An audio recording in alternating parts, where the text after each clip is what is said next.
Natukiban ang mga irregularidad kadungan sang personal nga pagbisita ni 5th District Board Member Olex Soplico sa 3 ka mga flood control projects sa Ahoy, Iloilo. Sa interview sang Bombo Radio kay Board Member Soplico, iyagin pahayag nga iyagin kadtuan ang barangay Pili, Barido kag Mongorokoro sa riin ginatutukan sumong ang mga flood control kag seawall protection projects nga may kabukusan nga balon nga nagalabot sa kapin 1.3 billion pesos.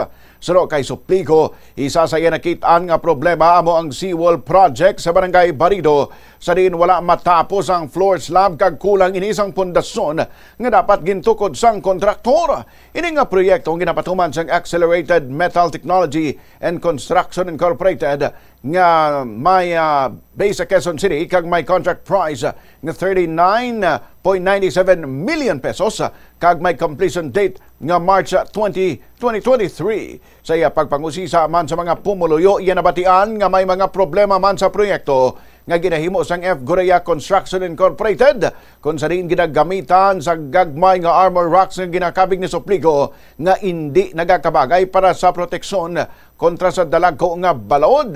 Ginpatpat man ni Soplico ang total funds sang ginapatukod nga flood control project sa 3 ka man nasamit nga barangay sa Ahoy, Iloilo sa rin ang barangay Barido may pondo nga 203 million pesos.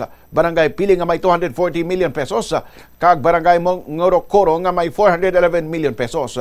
Ginpasa naman ang resolution sa sangguniang palalawigan sang Iloilo agod mag-request sang kompleto nga listahan sang tanan nga proyekto sa 5th District halin mismo sa opisina sang DPWH Regional Director. Ako po ay pumunta sa 3 sites lamang. Dito po sa bayan ng Ahoy. Isang site ay Barangay Barido, merong 203 million pesos doon na flood control project. Ang sunod po ay Barangay Pili, merong 240 million worth of flood control project. At ang huling barangay ay Barangay Mongorokoro, 411 million pesos worth of flood control projects. Nakita ko at based po sa sinasabi ng mga nakatira doon ay walang pundasyon ito. Pinatong lamang sa lupa.